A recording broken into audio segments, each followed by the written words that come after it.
વર્તમાનને લઈને ભવિષ્યવાણીનું નામ પડે એટલે કે સંત દેવાયત પંડિત મહારાજને કેવી રીતે ભૂલી શકાય? સંત દેવાયત પંડિતને તેમના ગુરુ શોભાજી મહારાજ દ્વારા એક વચન આપવામાં આવ્યું હતું કે જે જગ્યા કુમારિકા ભૂમિ હશે તે જગ્યા પર તમને ત્રિકાળ જ્ઞાન થશે અને તમે ભવિષ્યની વાત કરી શકશો. દેવાયત પંડિત અને તેમના પત્ની દેવલદે કુમારિકા ભૂમિની શોધમાં અનેક પ્રદેશોમાં ફર્યા હતા અને મોડાસામાં તેમની શોધ પૂર્ણ થઈ. આજે દેવદર્શનમાં દેવાયત પંડિત જે ભૂમિ પરથી ભવિષ્યની આગમવાણી કરી હતી તે સ્થળ દેવરાજ ધામના દર્શન કરીશું.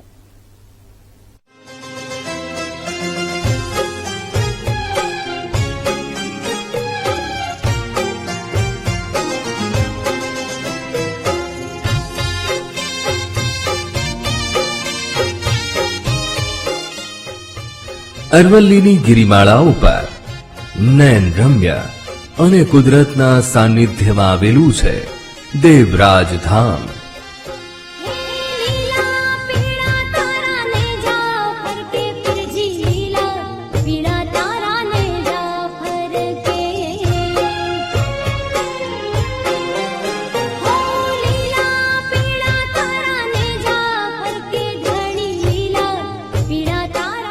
અરવલ્લી જિલ્લાના મોડાસાના બાજકોટ પાસે શામળાજી ગોધરા બાયપાસ હાઈવે પર આવેલું દેવરાજ ધામ મંદિર અનેક શ્રદ્ધાળુઓની આસ્થાનું કેન્દ્ર છે. દેવરાજ ધામ મંદિર તેના સુંદર ઇતિહાસ માટે જગવિખ્યાત છે. મંદિરનો ઇતિહાસ આગમ વેતા સંત દેવાયત પંડિત સાથે જોડાયેલો છે. આજથી 750 વર્ષ પહેલા દેવાયત પંડિતે જે જગ્યા પરથી ભવિષ્યની આગમવાણી કરી હતી એ જગ્યા એટલે આજનું દેવરાજ ધામ.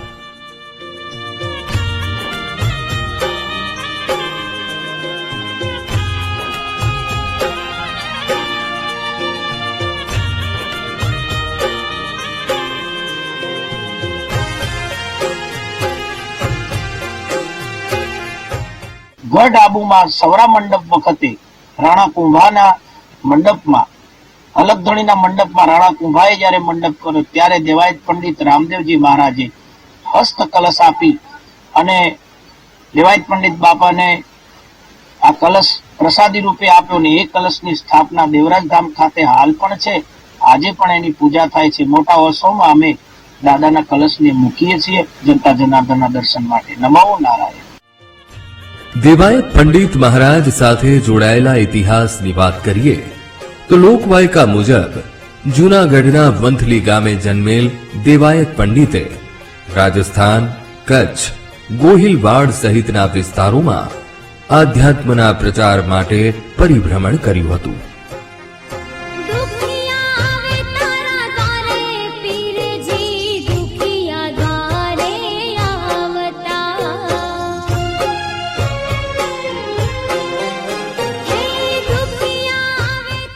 સંત દેવાયત પંડિતને તેમના ગુરુ શોભાજી મહારાજ દ્વારા વચન મળ્યું હતું કે જે જગ્યા કુમારિકા ભૂમિ હશે તે જગ્યા પર તમને ત્રિકાળ જ્ઞાન થશે અને તમે ભવિષ્યની વાત કરી શકશો. ત્યારે દેવાયત પંડિત અને તેમના પત્ની દેવલદે કુમારિકા ભૂમિની શોધમાં અનેક પ્રદેશોમાં ફર્યા બાદ મોડાસાના બાજકોટ ગામ ખાતે આવેલ દેવરાજ ટેકરી ઉપર આવીને રોકાયા, જ્યાં તેમના હાથમાં રહેલ જુવારના દાણા પડી જતા તેમાંથી આપોઆપ ધાણી ફૂટી અને ત્યાં જ દેવાયત પંડિતે જીવિત સમાધિ લેતા પહેલા તેમના પત્ની દેવલદેને આગમવાણી કહી હતી.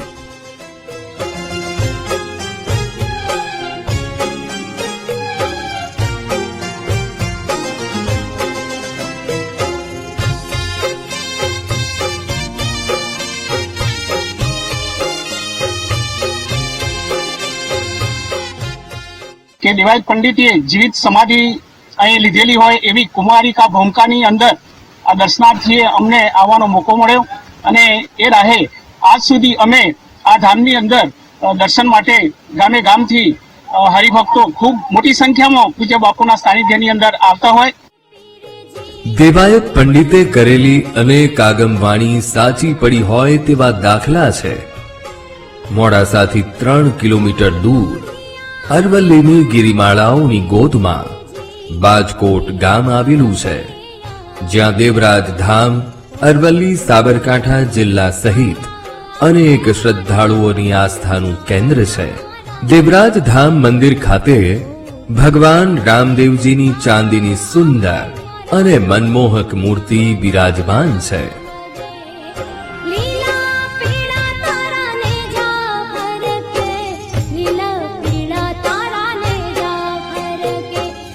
મોડાસાના દેવરાજ ધામ ખાતે હાલ દેવાયત પંડિત સાથે આવેલા દશનામ સાધુના 12મા વંશજ ધનગીરી મહારાજ ભજન અને ભક્તિની ધૂણી આગળ ધખાવી રહ્યા છે.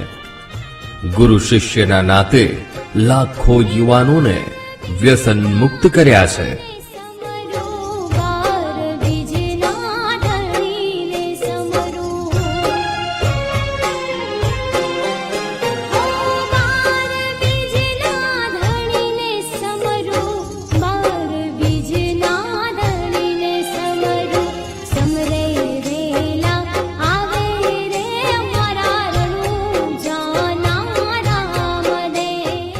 લગભગ મહાસુદ બીજે જ્યાં જ્યાં રામદેવજી બાપાના સ્થાપના છે ત્યાં બધાએ ભોજન ભંડારા અને પ્રસંગ થાય છે. પણ અમારો ઉલ્લેખ એ છે કે જીવનમાં માણસનો સુધારો આવે તો સુધારામાં વ્યસન મુક્તિમાં લગભગ 1000 જેટલા આપણને સન્માન પત્રો મળ્યા છે. વ્યસન મુક્તિમાં જે ધનગીરી બાપુનું નામજોગ, કારણ કે ધનગીરી બાપુ જતા હોય પ્રોગ્રામમાં અને વ્યસન મુક્તિના કાર્યક્રમો કરતા હોય, અમે બધા જોડે હોય, પણ લગભગ વધારે નહીં તો એ ઓછામાં ઓછા લાખેક વ્યક્તિઓ તો એવા હશે કે જેને આ દેવરાજ ગુરુ ગાદી સાથે જોડાઈ અને ગુરુ શિષ્યનો નાતો જોડાઈ એમને વ્યસન મુક્ત કર્યા હોય. દેવરાજ ધામે રામદેવ પીરનું મંદિર આવેલું છે. બીજ, પૂનમ અને રવિવારે મંદિરે મોટું માનવ મહેરામણ દર્શન કરવા ઉમટી પડે છે. શ્રદ્ધાળુઓને ભગવાન રામદેવ પીરમાં અપાર શ્રદ્ધા હોવાથી તેમના ધાર્યા કામ પૂર્ણ થતી હોવાની માન્યતા છે. ભક્તોની મનોકામના પૂર્ણ થતા મંદિરે માનતા પૂર્ણ કરી શીશ ઝુકાવે છે.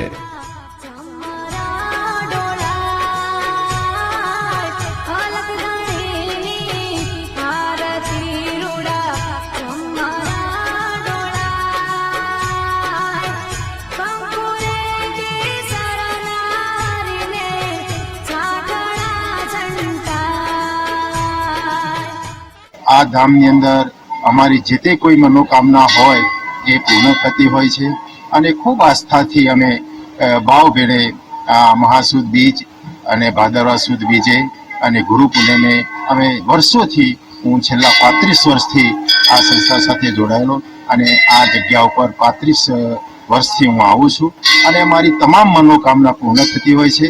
અને આ જગ્યા એટલી અલૌકિક અને અહીંયા બાગજીની ચેતન સમાધિ છે અને આ બહુ ઘણા વ્યક્તિઓ કે જે માણસો અહીંયા આવી અને પોતાની મનોકામના પૂર્ણ કરી અને ધન્યતા અનુભવે છે. પવિત્ર સ્થળ દેવરાજ ધામ પર દશનામ સાધુઓની 17 સમાધિઓ આવેલી છે. મંદિર ઊંચાઈ પર આવેલું હોવાથી વિશેષ પ્રાકૃતિક વાતાવરણ ધરાવે છે. દેવાયત પંડિતની જીવિત સમાધિના સ્થળે ધર્મની સાથે અનેક સેવાકીય પ્રવૃત્તિઓ કરવામાં આવે છે. વર્ષોથી નિયમિત મંદિરે આવતા ભાવિકો દર્શન કર્યા બાદ મંદિરમાં સેવાનું કામ કરીને ધન્યતાનો અહેસાસ કરે છે.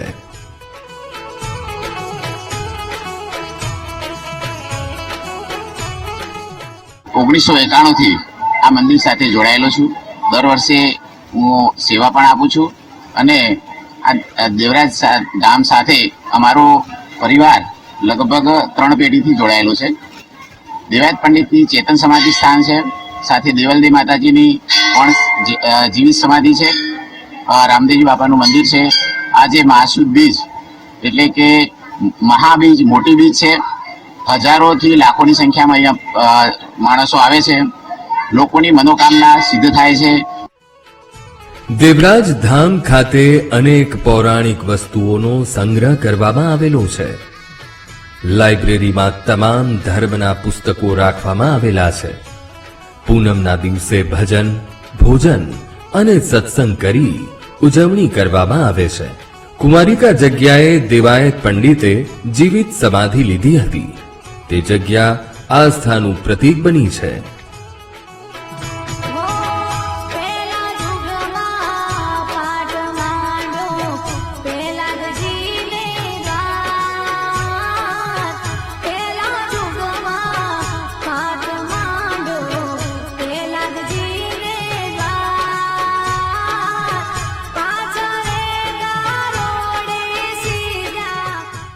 મોડાસાના દેવરાજ ધામ ખાતે દર મહિનાની સુદ બીજ અને પૂનમનો અનોખો મહિમા રહેલો છે. વર્ષે મોટામાં મોટી બીજ એટલે કે મહાબીજ નોમના નેજા ઉત્સવની વિશેષ ઉજવણી કરવામાં આવે છે.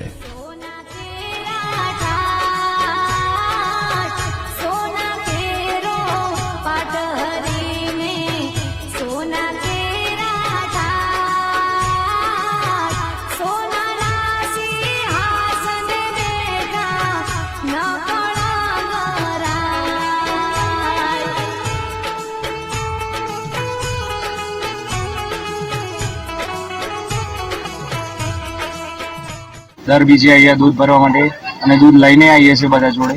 અને પહેલથી અટૂટ શ્રદ્ધા છે કે એટલા માટે દૂધ લઈને. અને આજે મઈ બીજ છે. મઈ બીજે દૂધ આપતા નથી અમે સવાર ડેરીમાં, એટલે જો ટોટલી જે દૂધ છે એ બધું અહીંયા પહોંચાડીએ છીએ. અને અટૂટ શ્રદ્ધા હોવાથી દર બીજે દર્શનનો લાવો લઈએ છીએ અમે.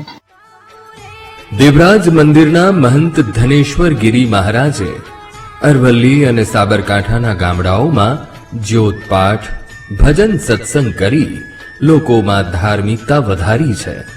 ધર્મના પ્રચાર પ્રસાર સાથે વ્યસન મુક્તિનું પણ અભિયાન ચલાવાતા હજારો લોકોને વ્યસનના દૂષણમાંથી મુક્ત કર્યા છે. અરવલ્લીના અનેક ગામોના લોકો ભક્તિના માર્ગે વળી વ્યસનને તિલાંજલિ આપી છે.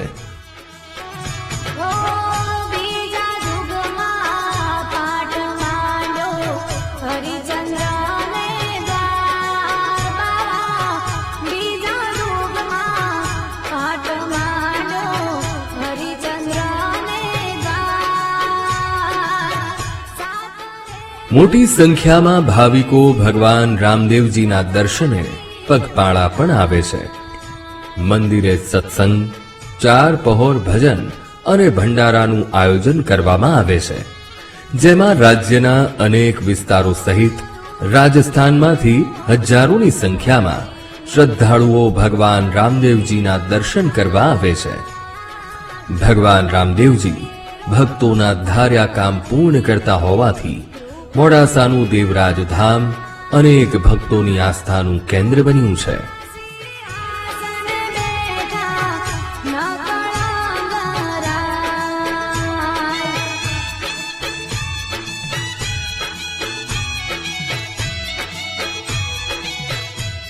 કંઈક લોકોને શ્રદ્ધા છે એમાં બિરાજમાન એવા શ્રી રામદેવ પીર મહારાજ તેઓ અહીંયા આ સ્થિત છે. દેવરાજ ધામ એવું પ્રખ્યાત મંદિર છે અને સૌ લોકોની આસ્થા છે કે આ ઇતરોતર આ મંદિર છે અને આ દેવરાજ ધામ છે એ સુપ્રસિદ્ધ થયું છે. એવી આ સૌની અમારી એક લાગણી છે કે આ ભગવાન સૌને સદબુદ્ધિ આપે અને સરસ રીતે આ મહોત્સવ છે દર બીજે ઉજવાય છે, બહુ આનંદથી ઉજવાય. આજે 7.5 દાયકા પહેલા કરેલી આગમવાણી અક્ષરશઃ સાચી ઠરી રહી છે. ધરતી માથે હેમર હાલશે, સૂના હશે નગર અને મોઝાર. આ પંક્તિનો અર્થ સમજીએ તો હેમર એટલે લોઢું, લોઢાના વાહનો, ધરતી પર વાહનો ચાલશે. સૂના હશે નગર ને મોઝાર. કોરોના કાળમાં સમગ્ર દેશમાં લોકડાઉન હતું, ત્યારે આખા દેશમાં શહેરો અને મહોલ્લાઓ સુમસામ જોવા મળ્યા હતા.